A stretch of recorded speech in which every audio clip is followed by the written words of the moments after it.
Assalamualaikum warahmatullahi wabarakatuh. Kami di sini akan mempresentasikan mengenai pekerjaan kami penyelesaian soal dengan materi linear programming, the two-phase simplex method, fungsi minimum. Mata kuliah penelitian operasional. Kami dari kelompok 10, Program Studi Teknik Industri Fakultas Teknik Universitas Pembangunan Nasional Veteran Jawa Timur tahun 2022. Dengan dosen pengampu, Ibu Eni Aryani. Dengan anggota kelompok kami, yaitu saya sendiri, Laksmi Ratnaningsi, NPM 21032010103 sebagai ketua. Saya Septi Anggraini dengan NPM 21032010064 sebagai wakil ketua. Saya Habibie Amelia dengan NPM 21032010093 sebagai anggota 1. Saya Alfian Erzon dengan NPM 21032010181 sebagai anggota kedua. Soalnya, selesaikan persamaan dengan two-phase simplex methode berikut ini. Minimumkan Z sama dengan X1 ditambah 3X2 dikurang X3 dengan batasan-batasnya 2X1 ditambah X2 ditambah X3 lebih besar sama dengan 3. Negatif X1 ditambah X2 lebih kecil sama dengan 2. Negatif X1 ditambah 5X2 ditambah X3 lebih besar sama dengan 4. Di mana X1, X2, dan X3-nya lebih besar sama dengan 0.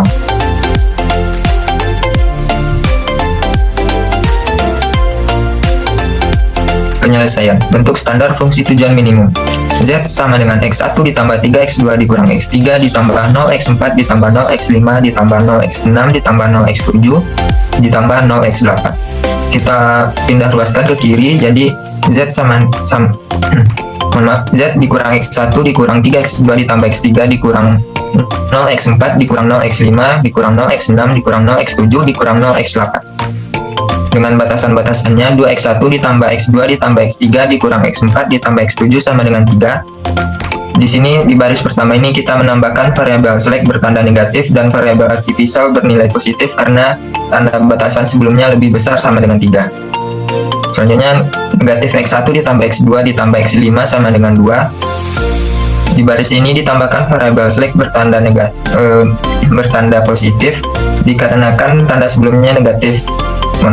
Dikarenakan tanda sebelumnya batasannya lebih kecil dari 2.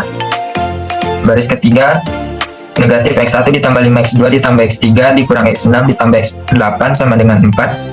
Di baris ini kita tambahkan variabel select bertanda negatif dan variabel artificial positif karena tanda batasan sebelumnya lebih besar sama dengan 4. Di mana X1, X2, X3, X4, X5, X6, X7, dan X8-nya lebih besar sama dengan 0.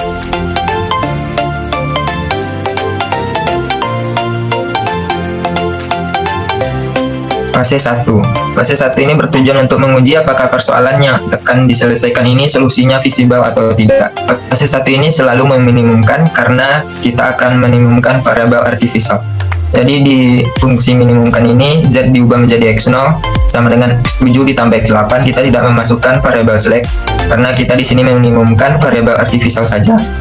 Lalu dipindah ruaskan ke kiri menjadi X0 dikurang X7 dikurang X8 dengan batasannya sama seperti sebelumnya, di mana X1, X2, X3, X4, X5, X6, X7, dan X8-nya lebih besar sama dengan 0.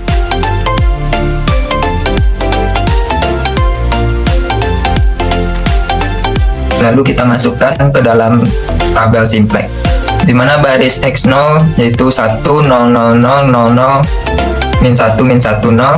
Di sini kita hanya memasukkan bilangan artificial saja karena fungsi minimumkan tadi. Lalu kita membuat baris 0 baru sama dengan baris 0 lama ditambah 1 dikali baris 1 karena di baris 1 itu X7 yaitu variabel artificialnya, dikali 1 karena bilangannya tadi 1 di X7, lalu ditambah 1 dikali baris 3. Kenapa baris 3? Karena X8 adalah bilangan maksudnya variabel artificial, dikali 1 karena bilangan depannya 1. Jadi kita masukkan ke dalam tabel berikut ini dengan hasilnya baris X0 menjadi 1, 1, 6, 2, min 1, 0, min 1, 0, 0, 7. Karena tadi fungsi minimumkan, jadi kita mencari kolom kuncinya dengan positif paling besar yaitu kolom X2 dengan 6. Lalu kita mencari baris kuncinya dengan bilangan positif terkecil, yaitu pada baris X8 dengan hasilnya 0,8. Jadi kita memasukkan baris kunci barunya, yaitu min 1/5, 1, 1/5, 0, 0, min 1/5, 0, 1/5, 4/5. Ini didapatkan dari baris X8 dibagi dengan 5. Yaitu cara perhitungan dengan menggunakan cara yang kedua. Di sini pada baris X0, untuk baris pertamanya ini didapatkan dari tabel sebelumnya, yaitu pada baris X0. Sedangkan untuk baris yang kedua ini, angka yang dalam tanda kurung ini didapatkan dari baris kunci. Sedangkan angka yang di luar tanda kurung ini, yaitu angka 6, itu didapatkan dari baris X0 yang berada dalam kolom kunci. Untuk perhitungannya, yaitu 1 dikurangi 6 dikali min 1/5 menghasilkan 11/5. Untuk selanjutnya caranya sama, sehingga menghasilkan yaitu 11/5, 0, 4/5, min 1, 0, 1/5, 0, min 6/5, 11/5. Selanjutnya yaitu pada baris X7, di mana baris pertamanya ini didapatkan dari tabel sebelumnya, yaitu pada baris X7. Untuk baris yang kedua, yaitu angka dalam baris dalam tanda kurung didapatkan dari baris kunci. Sedangkan untuk angka di luar tanda kurung, yaitu angka 1, didapatkan dari baris X7 yang berada di dalam kolom kunci. Untuk perhitungannya yaitu 2 dikurangi 1 dikali min 1/5 menghasilkan 11/5. Untuk selanjutnya caranya sama, sehingga menghasilkan yaitu 11/5, 0, 4/5, min 1, 0, 1/5, 1, min 1/5, 11/5.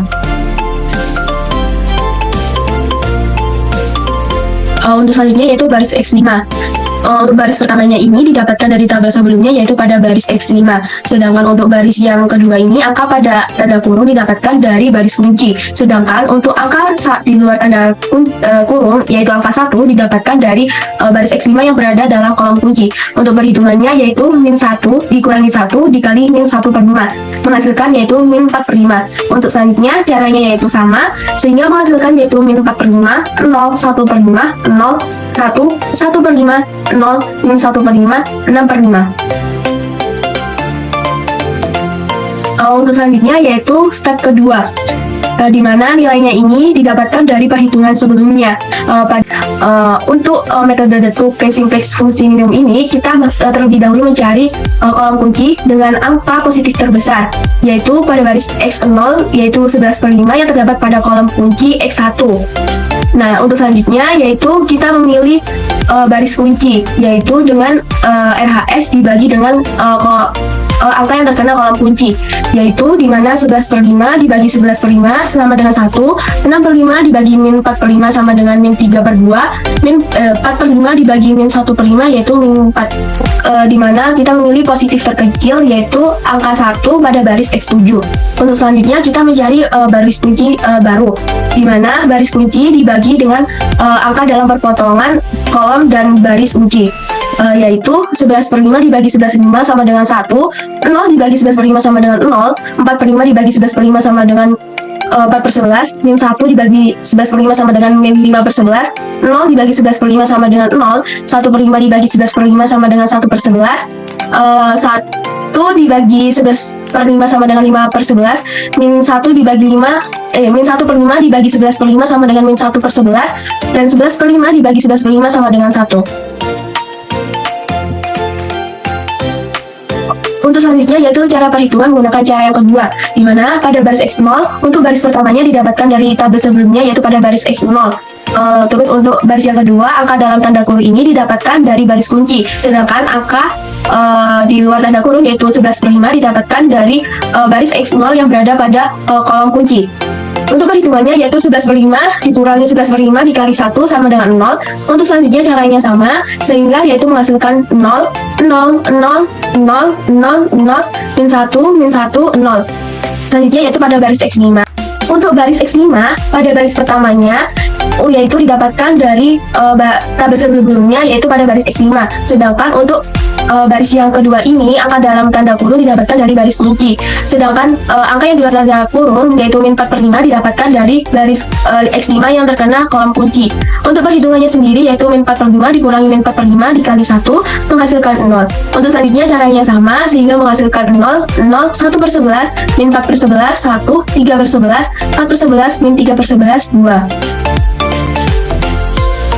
Untuk selanjutnya yaitu baris X2, di mana baris pertamanya didapatkan dari tabel sebelumnya pada baris X2.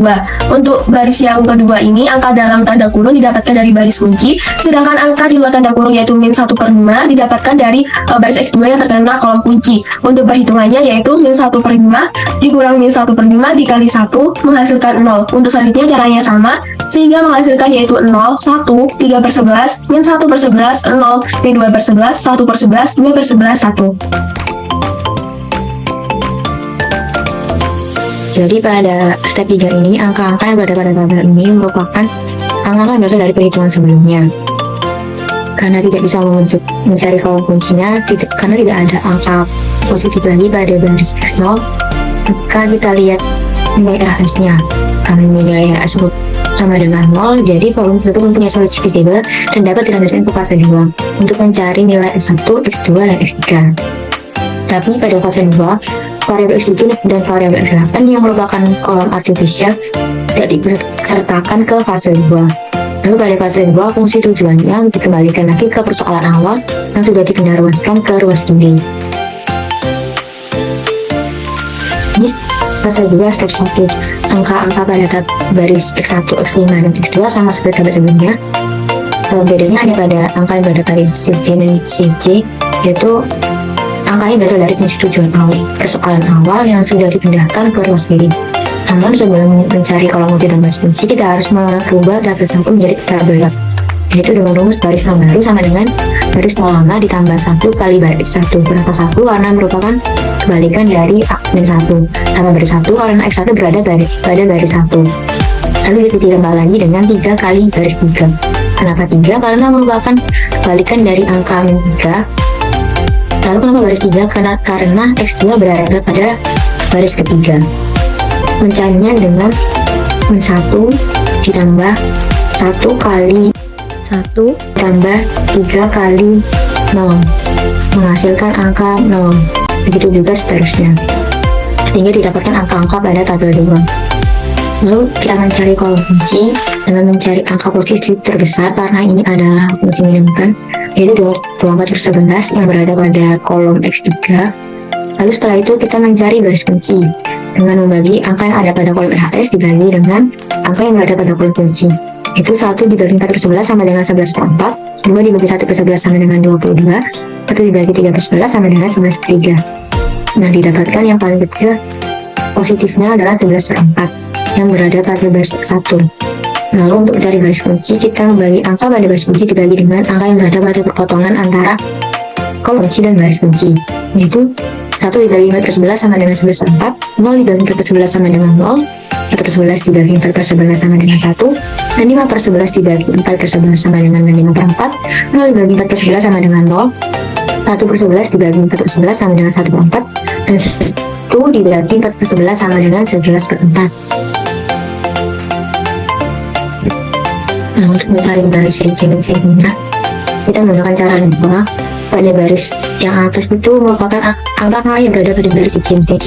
Lalu untuk angka yang berada dalam kurung itu merupakan angka yang berada pada baris kunci, dan angka yang berada di luar kurung merupakan angka pada baris CJ dan CJ yang berada pada kolom kunci.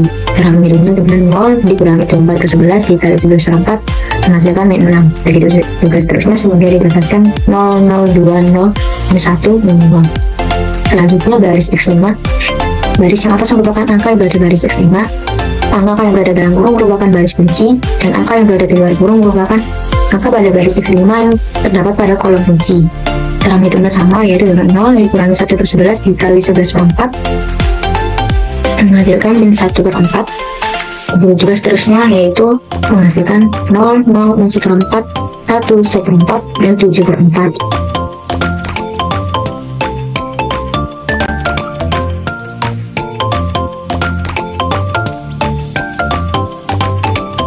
Selanjutnya baris X2. Baris atas merupakan angka yang berada pada baris X2.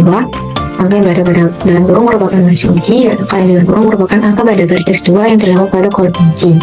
Cara menghitungnya sama, dengan 0 dikurangi 3/11 dikali 11/4 menghasilkan 3/4. Begitu juga seterusnya sehingga didapatkan 1, 0, 1/4, 0, min 1/4, dan 1/4. Untuk step 2 sama seperti step sebelumnya. Yang pertama ditentukan ialah kolom kunci dan selanjutnya baris kunci. Untuk penentuan kolom kunci ditentukan berdasarkan angka positif terbesar. Angka positif terbesar didapatkan pada kolom X4. Kemudian untuk menentukan baris kunci didapatkan dari pembagian antara RHS dengan kolom kunci, di mana hasil yang didapat itu haruslah positif terkecil, yaitu 11/4 dibagi min 5/4 sama dengan min 11/5, 7/4 dibagi min 1/4 sama dengan min 7, 1/4 dibagi 1/4 sama dengan 1, di mana nilai positif terkecil berada pada baris X2.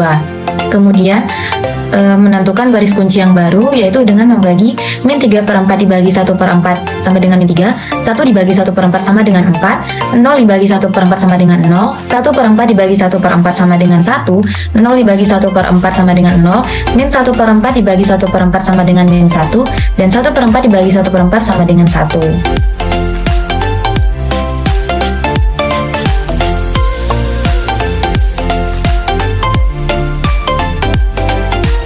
Untuk perhitungan menggunakan cara 2, yaitu pada baris ZC min CJ, untuk baris di atas didapatkan dari tabel sebelumnya, yaitu pada baris ZC min CJ. Kemudian untuk baris di bawahnya yang di dalam tanda kurung didapatkan dari baris kunci. Kemudian untuk angka di luar tanda kurung didapatkan dari baris ZC min CJ yang berada pada kolom kunci. Untuk perhitungannya yaitu min 6 dikurangi 2 dikali min 3 sama dengan 0. Begitupun perhitungan selanjutnya menghasilkan 0, min 8, 0, 0, 0, 1, min 4. Kemudian pada baris X3, baris yang di atas didapatkan dari tabel sebelumnya yaitu pada baris X3. Kemudian untuk baris di bawahnya yang berada dalam tanda kurung didapatkan dari baris kunci. Kemudian untuk angka di luar tanda kurung didapatkan dari baris X3 yang berada pada kolom kunci.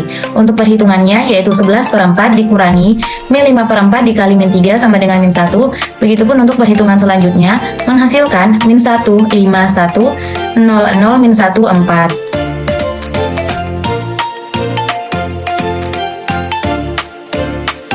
Kemudian untuk baris X5, pada baris yang di atas didapatkan dari tabel sebelumnya yaitu pada baris X5. Kemudian untuk baris yang di bawahnya yang berada di dalam tanda kurung didapatkan dari baris kunci. Untuk angka di luar tanda kurung didapatkan dari baris X5 yang berada pada kolom kunci. Untuk perhitungannya yaitu min 1/4 dikurangi min 1/4 dikali min 3 sama dengan min 1. Begitupun untuk perhitungan selanjutnya sehingga hasilnya min 1, 1, 0, 0, 1, 0, 2.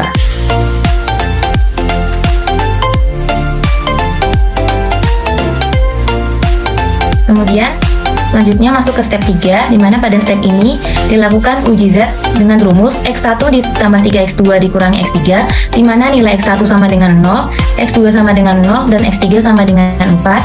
Didapatkan hasil sama dengan min 4, sehingga Z sama dengan LHS min 4 sudah terbukti.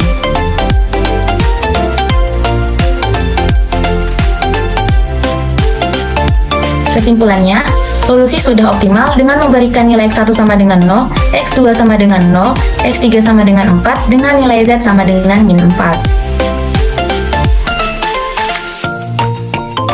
Demikian presentasi dari kelompok 10, kurang lebihnya mohon dimaafkan. Terima kasih dan wassalamualaikum warahmatullahi wabarakatuh.